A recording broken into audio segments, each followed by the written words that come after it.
आज भारतीय इकोनॉमी में गिग वर्कर्स का बहुत बड़ा रोल है और गिग इकोनॉमी की वजह से ही आज इकोनॉमी हमें ग्रो करती नजर आती है।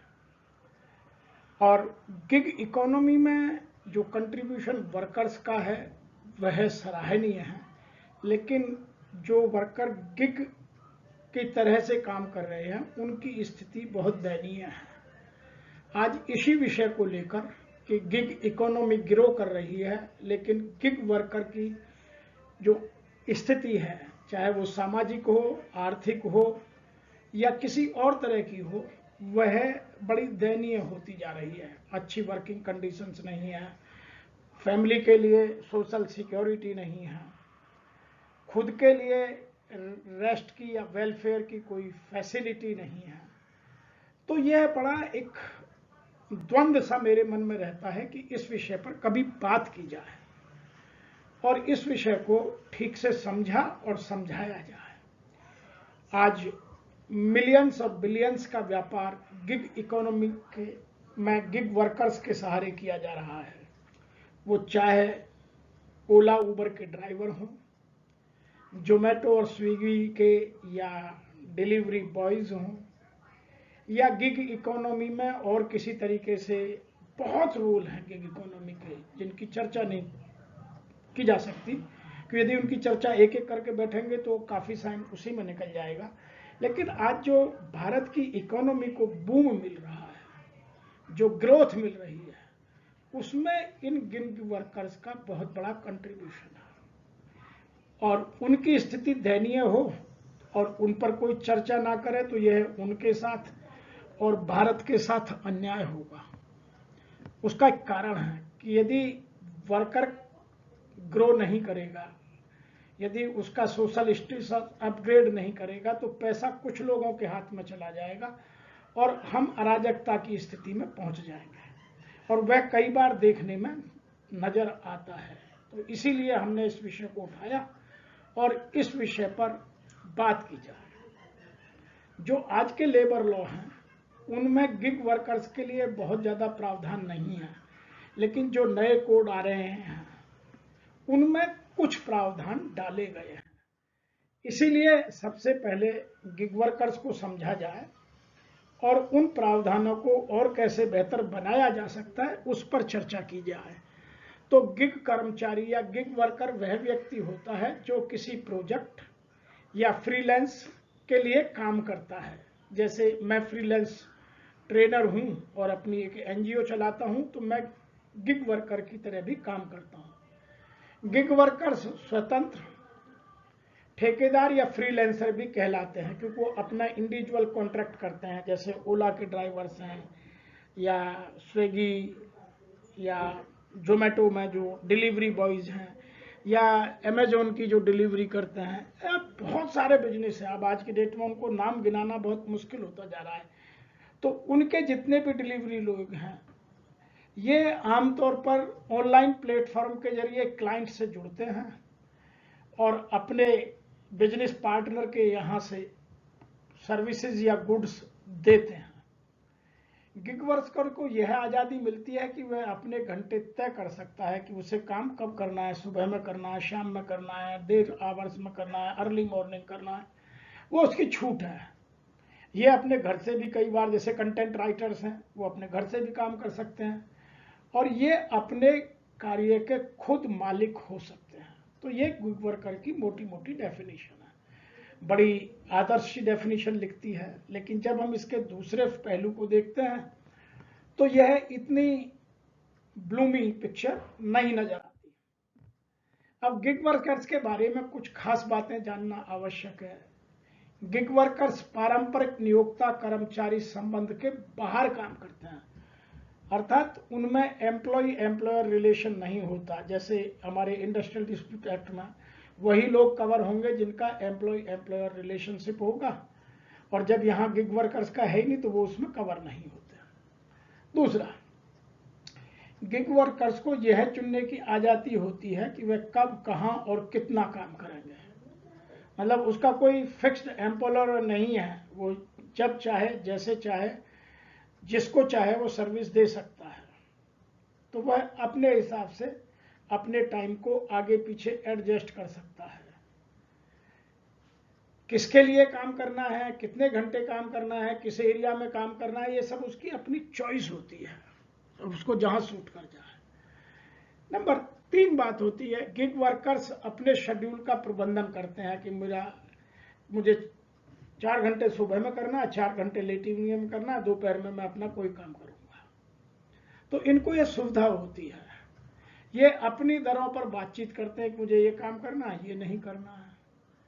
ये अपने करों और लाभों के लिए खुद जिम्मेवार होते हैं, कितना टैक्स पे करना है, मेरी अर्निंग मुझे कहां तक ले जानी है, मुझे कौन सा बेनिफिट लेना है, किस स्कीम के तहत मुझे अपने आप को एडजस्ट करना है। तो ये इनका अपना होता है। गिग वर्कर्स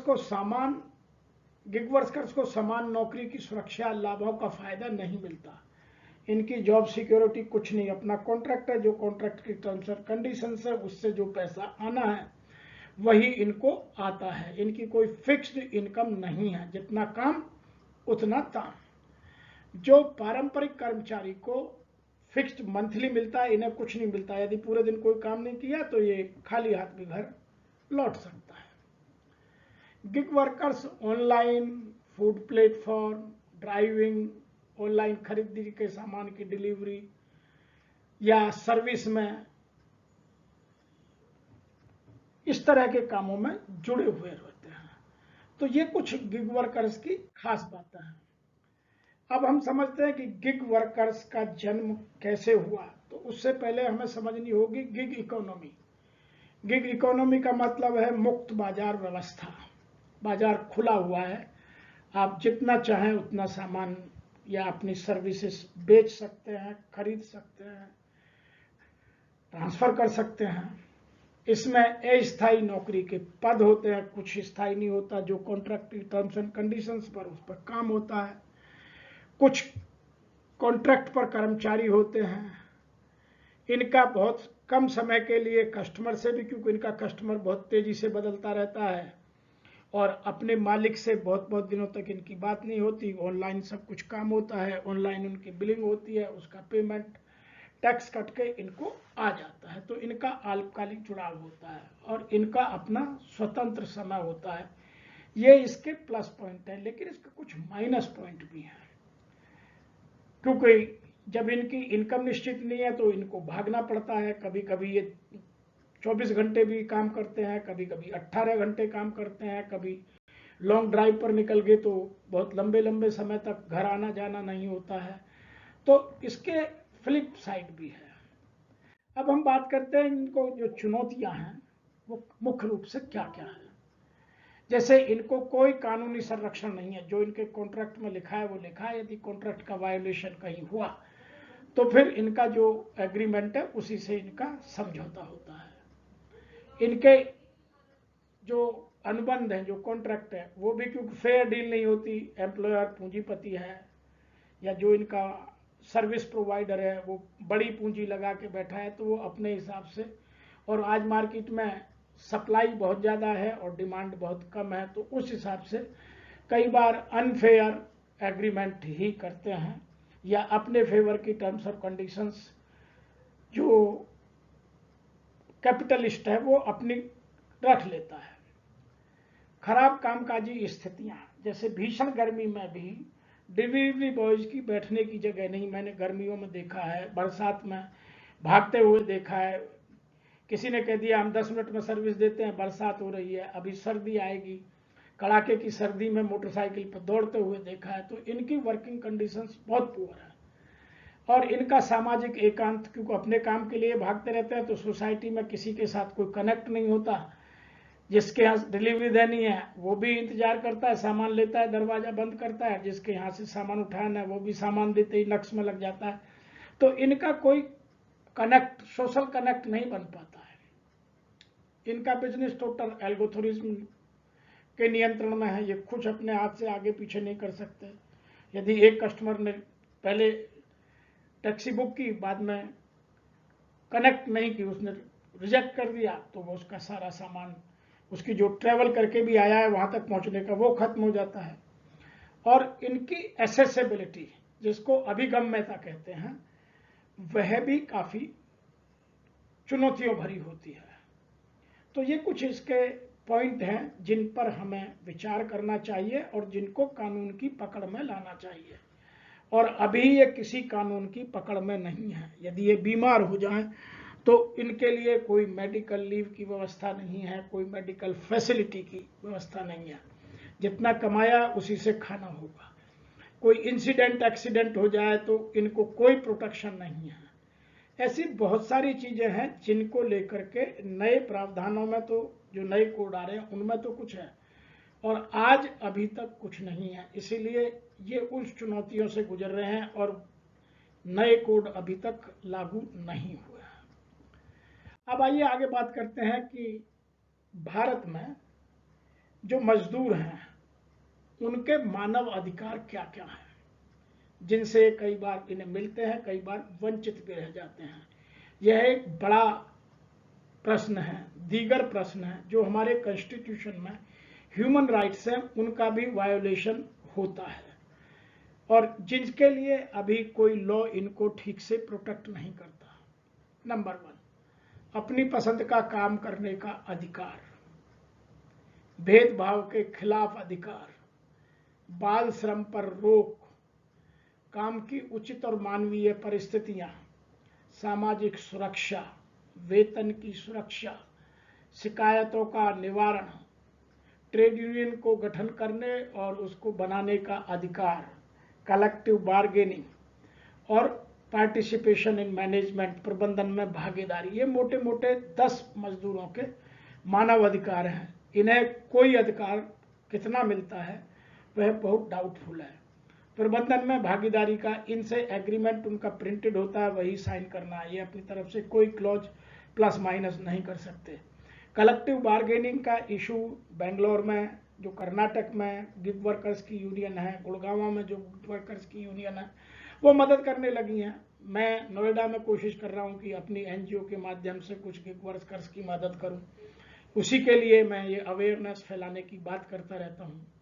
ट्रेड यूनियंस अभी इनको अपने अम्ब्रेला के अंदर मानने को ठीक से तैयार नहीं है। इनकी जो ग्रीवेंस रिड्रेसल प्रोसीजर है वो इनके एग्रीमेंट में जो है उसी के तहत। सामाजिक सुरक्षा की बात मैं कर ही रहा हूँ कि ये बीमार हो जाएं या रिटायर हो जाएं तो अभी कोई सुरक्षा नहीं है। आने वाले जो कोड हैं उनमें कुछ सुरक्षा देने की बात की जा रही है, जिसको लेकर जो एग्रीगेटर्स हैं वो अभी कितने तैयार हैं, ये एक बड़ा विषय है। तो इनका बहुत तरीके से सही मायने में देखें तो शोषण नजर आता है और क्योंकि ये आइसोलेशन में काम करते हैं, इनका कभी ग्रुप बनता नहीं है, तो इनका शोषण करना और भी आसान सा लगता है। अब हम बात करेंगे कि गिग वर्कर्स के लिए जो आज प्रॉब्लम हमें सामने नजर आती हैं, जो हमें दिखती हैं, क्योंकि एम्प्लॉयर्स को प्रोटेक्शन है, उनकी इनकम बढ़ रही है, नए जितने भी हमारे जो स्टार्टअप्स कहलाते हैं सो कॉल्ड, उनकी इनकम बड़ी तेजी से बढ़ रही है, लेकिन वो गिग वर्कर्स के लिए कितना उसको शेयर करते हैं वो अभी तक कोई सेट रूल नहीं है। इसीलिए इनके सामने कुछ चीजें नतीजे के तौर पर देखने में आने लगी हैं। नंबर 1, इनकी इनकम अस्थिर है, स्थिर नहीं है। जितना काम कर लेंगे या किसी दिन गाड़ी ठीक करानी पड़ गई या बीमार हो गए या कोई और कारण हो गया तो इनको कोई अदर से इनकम नहीं है, कोई छुट्टी का प्रावधान नहीं है। काम करना है तो वेतन मिलेगा, नहीं करना है तो नहीं मिलेगा। वेतन की कमी, कुछ गिग वर्कर्स से जब मैं बात करता हूं तो उनको कई बार मिनिमम वेज भी ठीक से नहीं मिल पाता है। जैसे दिल्ली जैसे स्टेट का जो मिनिमम वेज है उतना कमाने में भी गिग वर्कर्स को प्रॉब्लम होती है। सामाजिक सुरक्षा आज की डेट में ना ये ईएसआई में कवर्ड है, ना प्रोविडेंट फंड में कवर्ड है, इंश्योरेंस में कवर करने की बात की जा रही है, कब होंगे ये अभी तक क्लियर नहीं है। डिजिटली डिवाइडेड हैं, एक जगह इकट्ठे नहीं हो सकते। इनके ना तो काम की कोई सुरक्षा है, ना इनकी नौकरी की कोई सुरक्षा है। कभी भी कॉन्ट्रैक्ट थोड़ा सा आपने यदि कहीं उनके हिसाब से बिजनेस उनका नहीं किया तो वो कॉन्ट्रैक्ट कैंसिल करने पर आ जाते हैं। और सबसे बड़ी बात जो है वो है इनकी मान्यता की लड़ाई, रिकॉग्निशन की। इन्हें कोई रिकॉग्नाइज नहीं करता। ये आइसोलेशन में काम करते हैं। कस्टमर इसलिए रिकॉग्नाइज नहीं करता क्योंकि उसने टैक्सी जिस प्लेटफॉर्म से किया फीडबैक उसको जाती है, इनकी फीडबैक तो जानी ही नहीं, इनको दोबारा वो बुला नहीं सकता। तो इनका जो सबसे बड़ा इशू है वो है फाइट फॉर रिकॉग्निशन। इनका कोई रिकॉग्निशन नहीं है, इनको कोई थैंक्स कहने वाला ठीक से नहीं है और थैंक्स का कोई रिवार्ड या अवार्ड नहीं है। तो ये गिग वर्कर्स की कुछ प्रॉब्लम्स बड़ी तेजी से नजर आ रही हैं। इन सब के लिए हम सबको काम करने की आवश्यकता है। इसीलिए मेरी जो संस्था है डूअर्स पैराडाइज फाउंडेशन, उसके माध्यम से हम गिग वर्कर्स के लिए कुछ वेलफेयर की बात करते हैं। कभी इनके जो एग्रीगेटर्स हैं उनके साथ बात करने की हम प्रोग्राम कर रहे हैं। गिग वर्कर्स में अवेयरनेस लाने की, उनको किस स्कीम का फ़ायदा कैसे दिया जाए, उनका रजिस्ट्रेशन करने की, जो श्रम पोर्टल है उस पर इनको कैसे रजिस्टर किया जाए, इनकी जानकारी बढ़ाने की हम सब लोग उस एरिया में कुछ काम करने का प्रावधान कर रहे हैं। आगे बात करते हैं कि भारत में एग्रीगेटर्स और गिग श्रमिकों के संबंध बहुत कठिन है, क्योंकि एग्रीगेटर्स खुद कमाना चाहते हैं, इनको उसका शेयर नहीं देना चाहता। मैंने देखा है कि जितने भी फूड सप्लाई के ऑर्गेनाइजेशंस हैं उनकी इनकम बहुत तेजी से बढ़ी है, उनकी सक्सेस स्टोरीज देखने को मिलती हैं।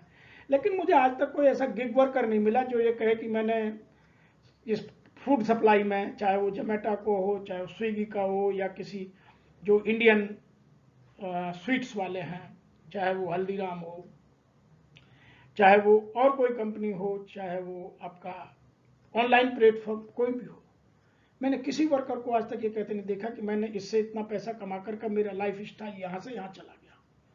इसलिए गिग वर्कर्स को के अक्सर शोषणकारी प्रथाओं और अनिश्चित रोजगार की स्थिति का सामना करना पड़ रहा है या पड़ता है। भारत सरकार कानून और अन्य उपायों के माध्यम से गिग वर्कर्स की स्थिति को सुधार करने के लिए प्रयास कर रही है, लेकिन कहीं कोई सार्थक प्रयास अभी तक नजर नहीं आता। अतः इनके लिए बहुत तेजी से सार्थक और कुछ विजिबल काम करने की आवश्यकता है। इससे अधिक आपको जानना है तो आप मुझे मेरे ईमेल पर लिख सकते हैं, और हम सदैव कोशिश करते हैं कि हम गिग वर्कर्स को अपनी एनजीओ के माध्यम से यूनाइट करें और उनके सोशल वेलफेयर के लिए, उनके सोशल अपलिफ्टमेंट के लिए, अच्छी वेलफेयर स्कीम्स के लिए उनको अवेयरनेस जगाने का प्रयास कर रहे हैं। आज इतना ही। आपको यदि जो भी गिग वर्कर्स या जो लोग इसको सुन रहे हैं वो गिग वर्कर्स तक पहुंचाएं, उनकी यदि कोई समस्या है तो मुझे मेरे ईमेल पर लिख सकते हैं। हम सदैव आपके साथ, और शीघ्र ही यदि भगवान ने चाहा तो हमारी ऑर्गेनाइजेशन आप तक अप्रोच करेगी। इन्हीं शब्दों के साथ आपका इस वीडियो को देखने का और हमें लिखने का, लाइक करने का, सब्सक्राइब करने का बहुत बहुत